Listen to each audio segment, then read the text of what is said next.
Hello, bachcho, let's read the question first. And question says that if E denotes electric field in uniform conductor, I denotes corresponding current through it, Vd denotes the drift velocity of electron, and P denotes thermal power produced in conductor, then which graph shows among the ones below is our correct? So students, चार option हमको दे रखे हैं, बताना कौन सा इसमें correct है। सबसे पहले आपको समझना होगा की कंसेप्ट क्या यूज़ हो रहा है। सो की concept is electric current.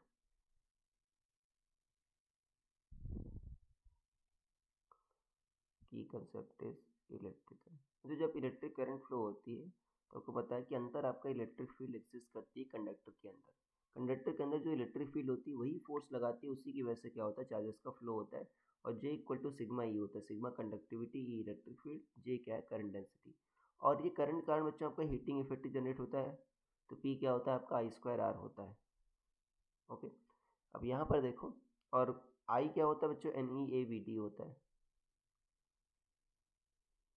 VD क्या होता है, drift velocity, A area of cross section, N number of electrons per metre cube, E charge on electron. और अगर आप इसके टर्म्स में आपको लिखना है वीडी और बच्चों सिग्मा ई के टर्म्स में, तो देखो वीडी क्या होता है आपका, म्यू बच्चों क्या होता है, VD by E, VD by E. तो वीडी क्या लिख सकते हो, म्यू इंटू वीडी। म्यू क्या होता है बच्चों आपका, मोबिलिटी। मोबिलिटी आपका किसी भी कंडक्टर के लिए कांस्टेंट होता है।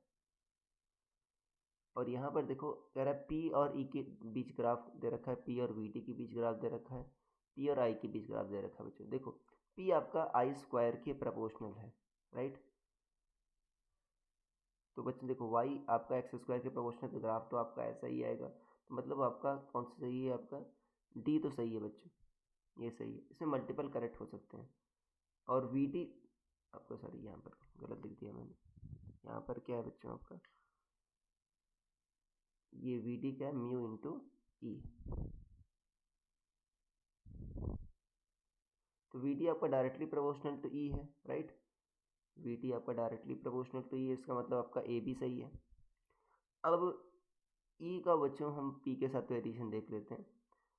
अब करंट क्या होता है आपका, I equal to N E है V D, right. V T equal to क्या होता है, म्यू इंटू ई। तो यहाँ पर वैल्यू रख दो। तो पी बच्चों क्या होगा, आई स्क्वायर आर, आई क्या होगा, N E A, we T क्या है, म्यू इंटू ई का होल स्क्वायर इंटू आर, ये है। तो देखो पावर अगेन बच्चों किसके प्रोपोर्शनल है, ई स्क्वायर के प्रोपोर्शनल है। इसका मतलब आपका ये भी ग्राफ सही है। और पावर बच्चों क्या रहा है आपका, V T, P proportional to V T नहीं बच्चों, अगर आई की वैल्यू रखोगे वी डी के टर्म्स में, राइट, तो वी डी बच्चों डायरेक्टली प्रोपोर्शनल टू ये है। अगर आपका पी स्क्वायर के प्रोपोर्शनल आ रहा है तो पी आपका वी डी स्क्वायर के ही प्रोपोर्शनल आ रहा है, क्योंकि V D directly proportional to है। इसका मतलब ये तो बच्चों आपका सही नहीं होगा। सिर्फ आपका कौन सही होगा, ए बी डी सही होगा, तीन ग्राफ सही होंगे आपके। So I hope you understood it well. Best of luck.